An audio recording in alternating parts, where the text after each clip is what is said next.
ሄርሜላዬ ለአብርሽ ቤት ገዝታለች። ጋይስ ወዴት ነው ነገሩ? ጭራሽ ለሉል መግዛት ይፈልግ ነበር አለችው። እንግዲህ አብርሽዬ ማለት ነው ቤት ላይ ቤት እንደ አንተ የታደለ እኮ የለም አባቴ። እንደ አንተ ሩታ እንኳን አልገዛችልም።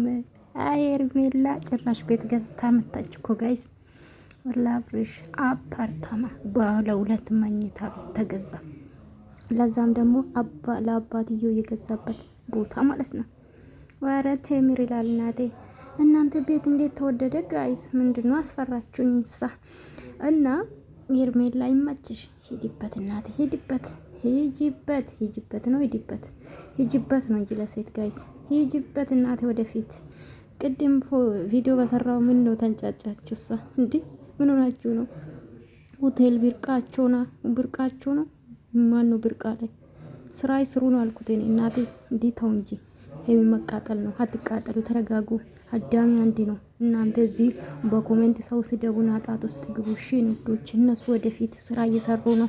ሄርሜላ ለማያችሁ እውነት አንዳንዴ ጥሩ ነው መሰደብ። በነገራችን ላይ እንደ ሄርሜላ እና እንደ ፍቅር የተሰደበ ሰው የለም፣ ግን የተለወጡ ነው። እናንተ ያያችሁ፣ እናንተ ግን መዳም ቤቱ ናችሁ፣ ሰው ትሳደባላችሁ። ያ እንደዛ ነውና፣ ሰላም ውድ ቤተሰቦች እንዴት ናችሁ? ደህና ናችሁ? እንኳን አደረሳችሁ ለጥምቀት የኔ ውዶች ማለት ነው። እንኳን አደረሳችሁ፣ እንኳን አብሮ አደረሰን። ዛሬ አመት ሜቢ እግዚአብሔር ከፈቀደ ኢትዮጵያ ነኝ ብዬ ነው ማስብ በቃኝ። እና እናንተም ለሀገራችሁ ያበቃችሁ የኔ ውዶች ማለት ነው፣ ስደት ላላችሁ እና ሄርሜላዬ ዛሬ ጭራሽ ለአብርሽዬ ማለት ነው ቤት ገዝታ ባለ 2 መኝታ ቤት 1 ሚሊዮን ነጥብ ምናምን 800 ሚሊዮን ነው 800 ሺህ ነው ጋይስ፣ እንደዛ ነገር ነው ገዛችላት ማለት ነው። እና ወደፊት ብያለሁ እኔ። ይመችሽ እናቴ ይመችሽ። ላለው ይጨመራል። አዎ ላለው ይጨመራል እናቴ። አልበዛም ግን ሄርሜላ ያልበዛበት አብርሽ በጣም እኮ ተጎዘጎሽ። በጣም በዛበት እና ማኑ አቤላ ደግሞ ለሱቅ ነው ትልቅ ሱፐር ማርኬት መክፈት ይፈልጋሉ አለ እኮ ጋይስ፣ መክፈት ይፈልጋሉ። ስለዚህ 4 ሚሊዮን ምናምን ነው ሱቅ ደሞና ጋይስ ምን ትላላችሁ?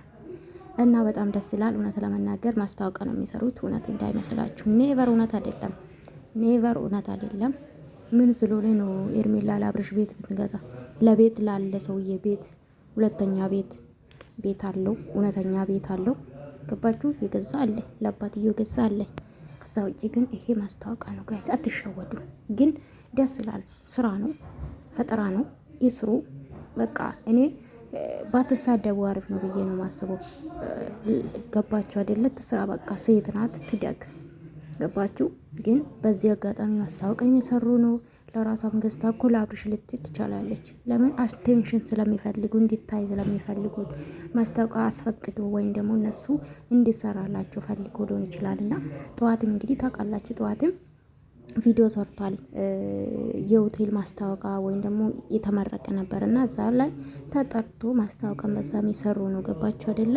ይሄ ማለት ደግሞ እነሱ ያገኛሉ። ገባችሁ? ሰው ለሚለውጥ ሰው ሰርቶ ሲለወጥ ደስ ይላል። እኔ በበኩሌ እንደዛ ነው ሰራው። ተቃራኒ ተቃጠላችሁ።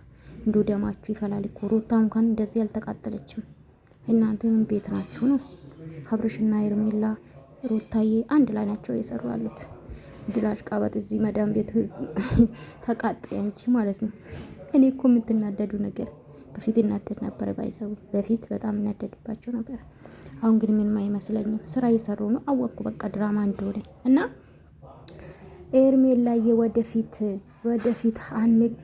አትበገሪ። በቃ ወደፊት እናቴ ያማረብሽ ነው የሚሄደው። አንቺ ትሰደባለሽ፣ ትሰቀሰቃለሽ፣ ብዙ ነገር ትባላለሽ፣ ግን አንቺ ያማረብሽ ነው የምትሄጂ። እንዲህ አቀማመጣና ያችሁ እንዴት እንደሚያምር እኮ እንጂ የቢሮ ሰራተኛ እኮ ነው፣ የመንግስት ሰራተኛ እኮ ነው መሰለችው ጋይስ።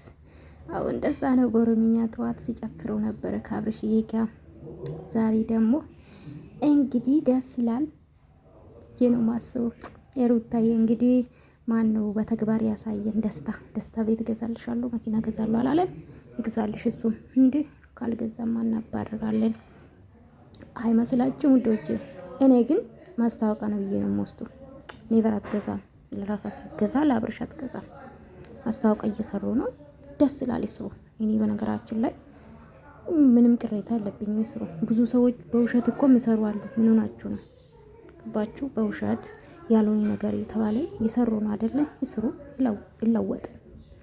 ትዳር ላይ ጫወቱ እንጂ እንደዚህ አይነት ስራ ማስታወቂያ እንደሆነ መረዳት አለባችሁና መቃጠል የለባችሁም።